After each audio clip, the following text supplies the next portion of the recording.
Are the Montreal Canadiens interested in not one, but two young Rangers prospect players? Could we see a Rangers Habs trade coming soon? Plus, we also have a signing in Edmonton, another situation involving in Dallas where they're looking for help on the blue line. And I also want to talk of another near trade that almost happened at the draft. All that coming up next.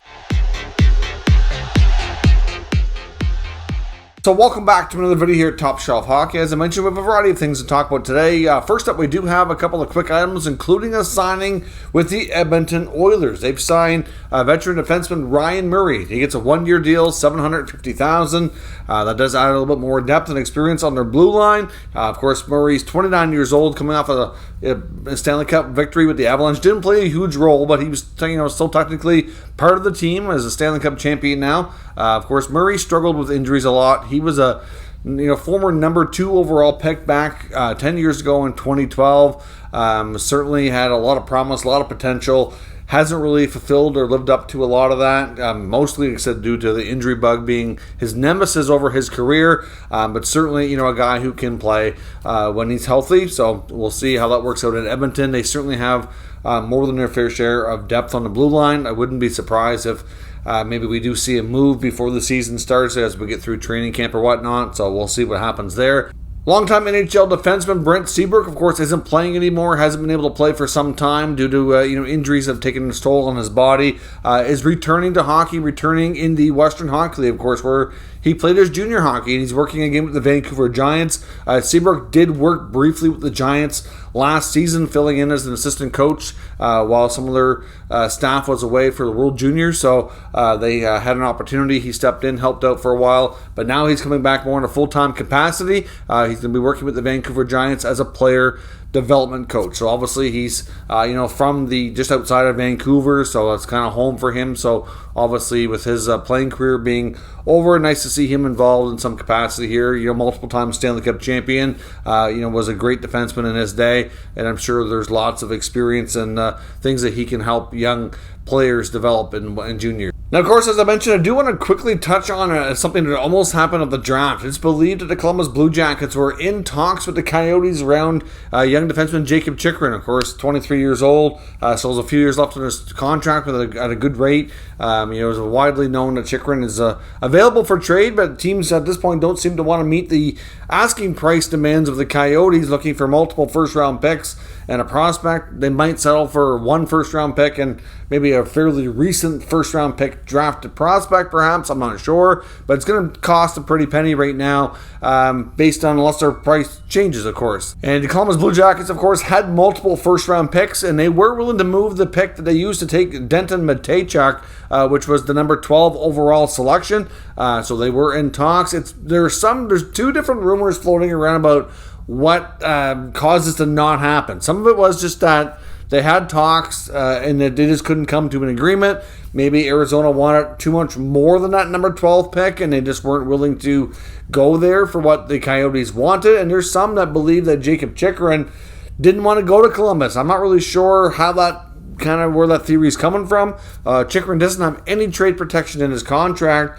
And really, I can understand some teams, even with players who don't have trade protection, sometimes they do want to, make sure that they're going to be, okay with the situation, I guess, and they kind of offer them that respect. But, he's a young player with no protection in his contract. I'm not really sure that they really need to do that. And really, are they going to take time to talk to Chychrun about a deal like that? I'm just not sure. Anyways, I think it's more likely that they were trying to get it done and they just couldn't get it done. So that tells me that Columbus obviously was very interested, but not quite willing to pay the price. Same with Ottawa. So again, just the only reason I'm even mentioning it is that Columbus is probably a team, given the opportunity, would like to add another top young defenseman. So if you take a look around the NHL, if there's any other situations that pop up, even though Columbus kind of is a team that has been, they've been doing a pretty good job, I must say, of accumulating some good young players. And of course, they had a good free agency this year. Maybe they will be a team to look out for when if anybody else kind of hits the market here, that we'll take a look at. Of course, there is one in New York, as we know, that we're going to talk about here momentarily, that we mentioned yesterday when the news broke that Nils Lundqvist wants out of New York. I wonder, depending on where things go with that, if maybe they could be a team that might possibly consider getting involved there. Now, of course, Chychrun is the left shot, Lundqvist is a right. I'm not sure that'll make any difference to them, but anyway, just keep your eyes on Columbus. They were in the hunt for Chychrun, and at the same time too, just because they didn't get that deal done doesn't mean they won't revisit it. Teams like Ottawa, as we know, heavily in the mix on Chychrun too. And at this point, just because it hasn't happened and negotiations have failed, it doesn't mean that they won't revisit. So Columbus clearly had some pretty serious talks and were in the running. So we should keep them in mind for Chychrun moving forward, because I just don't think that the rumor about Chychrun not wanting to go there wouldn't necessarily be accurate. At least I don't think. I think it's fair to say that I know he has a lot of ties to Ottawa, and that might be more of a preference for him, but like I said, he doesn't really have much say in this, so hard to say what happened there. The Dallas Stars, of course, are also looking for a defenseman, but it's going to be tough to do. It's known that after losing John Klingberg in free agency, that of course they just couldn't meet what he was looking for in a contract. They kind of priced that blue line around him way too expensive to have the money to pay him when his contract came due. There were some rumors earlier this offseason that they were involved in trade talks when it came to Montreal and Jeff Petrie, as well as San Jose and Brent Burns. They failed to land either. They likely would have had a decent amount of money going out for either one to come in for it to have a chance to work. And of course, that proved difficult. Of course, in the case of Burns going to Carolina, they were able to make that work. And the same thing when it comes to Petrie going to Pittsburgh. Of course, they got a guy, Mike Matheson, coming back making a decent amount of money, which obviously helped from a cap perspective. So Dallas is still looking for that kind of a defenseman, but of course now they have to sign Jason Robertson to get Jake Ottinger done the other day. Robertson looking for $7+ million. We'll see where that goes. There have been some rumors about trading the center iceman Radek Faksa, but of course with the way that he's played the last year or two, his value isn't exactly high. He's got multiple years left on his term of his contract, over $3 million. Typically, that kind of contract wouldn't be too hard to move if the player is playing half decent, but he really has not really lived up to expectations more recently. At this point, the Stars are thinking they may have to keep him and hope with a new coaching staff coming in this year that maybe they can find ways to kind of get him back to what he was a few years ago when he was trending more in a better direction. So we'll see, but keep your eye out for Dallas. They certainly will be in the mix for a right shot defenseman, and obviously Faksa, if he starts playing well, very well could be a trade chip. It's something that they end up doing later in the year. Now we do have some more information on the Rangers situation. Of course, it broke yesterday that Nils Lundqvist wants out of the Rangers organization. Nothing too hard of feelings or anything against Rangers management. Not like there's a really major conflict or anything, but he just doesn't see a path to being able to play. He made the jump to North America last year, played a decent amount of games, but I think you could fair to say that he struggled to find the consistency and to get adjusted. Went down to the American Hockey League, played some there as well, which was a little bit better. Obviously, not quite the same game as the NHL. And he's looking for an opportunity to stick in the NHL after having such a solid younger part of his career in Sweden. Made the jump, and I think at this point he just doesn't see a path anytime soon with that very deep and Ranger blue line, and with a lot of it being signed longer term as well, especially on that right side with like Trouba and Fox. Like at best, he's going to be a third pair guy, and even Braden Schneider, who basically took his spot that they were kind of thought Lundqvist might take, is playing really well. And they have some other young D as well that are still besides Lundqvist. They're going to have a hard time getting in the lineup. They can afford to part with somebody back there. Schneider, of course, a lot bigger than Lundqvist too. For a third pair guy, they word is that the Rangers would prefer to have more of a bigger, stronger, defenseman who maybe a little bit more defensive, who can lay the big hits, that type of thing.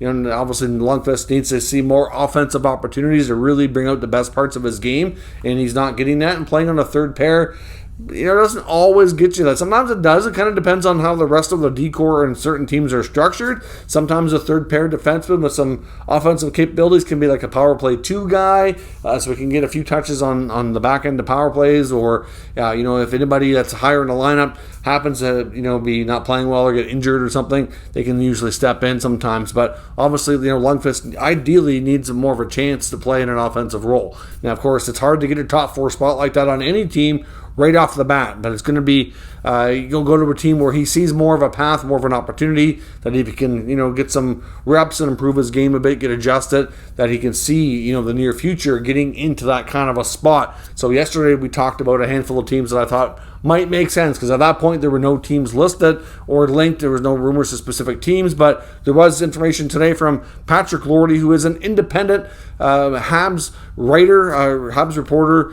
He also deals with writing and podcasting and stuff, but he doesn't work for any specific outlet. Kind of works on his own. But I know some people might discount his sources or the fact that he's not a big name, but he has had some good scoops in the past. I followed him for a while on Twitter, and I have found that he's had some good information. So I don't think we should necessarily discount what he's saying here. But he's saying, and I'll show you his tweet here on Twitter, that the Montreal Canadiens are definitely interested in Nils Lundqvist, very high on the young defenseman, and they also would be very interested if they could swing a trade, if they could maybe include young prospect winger Vitaly Kravtsov, who we know has had his issues with Rangers management in the last year or so. Obviously didn't make the team last year at a training camp. Basically, demanded a trade, went back to Russia. He's back in New York, hoping to have a better shot. They didn't trade him because they never found a deal that they thought was fair, that they liked, that would help their team. Of course, they had to take that kind of stance. I understand that. But of course, in the case of Kravtsov, he's going to give it us another go. But they have a deep team in New York. Look at how well they did last year. I mean, could he make the team out of training camp this year? Sure, it's possible. I think it's far from a guarantee, though, and I'd hate to see this get ugly if indeed they don't want to put him in the lineup right away. Like, they might feel pressured to play him because they know what his response is going to be if they want to demote him to the minors. That's not going to go over well, and at that point, they probably won't be able to salvage the relationship, and he probably will demand a trade and not, relent until he gets it. So we'll see how that goes, but the Habs are reportedly, according to this guy's information, interested in both these young prospects. Now, I know some comments on the video yesterday when we talked about Montreal maybe being a team that I thought would make sense, saying how many other defensemen they have, that it didn't make sense. He's a smaller D. But you got to remember something here. It doesn't matter how many prospects you have. As a general manager, the management team sees an opportunity that they get a young player that's more ready, or it might be a stronger player long term that they really like, especially if there's familiarity, they're going to probably make that deal. And you got to remember here, who drafted these guys? Jeff Gordon, the current VP of the Montreal Canadiens. He would know those players better than just about anybody else working outside of the Rangers organization. He was heavily involved and certainly was integral on getting them into the Rangers organization in the first place.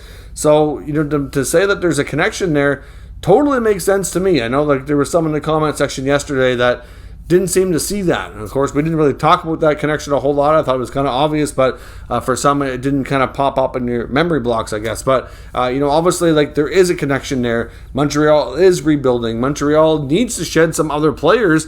I don't know exactly what it would take, and which is what Lordy was saying in his Twitter post, that he doesn't know exactly what it'd take to get a deal done or if they can pull it off. Now, I know at one point, it's the asking price for Kravtsov was ideally either a first-round pick or another, maybe recent first-rounder that's in a similar spot, something like that, and those deals never came to be. Now, I don't see the Montreal Canadiens wanting to part with a first-round draft pick. That's not... I know there's a variety of opinions out there on how they're going to do this year. I know I see some Habs faithful saying the Habs can make the playoffs. I see some saying that they may not make the playoffs, but they're going to be a lot better, and I see some that are pretty down on them, not just Habs faithful, but, just hockey reporters and, people in the industry in general saying that the Habs are going to be near the basement again and still be probably one of the bottom 4 to 5 teams across the NHL.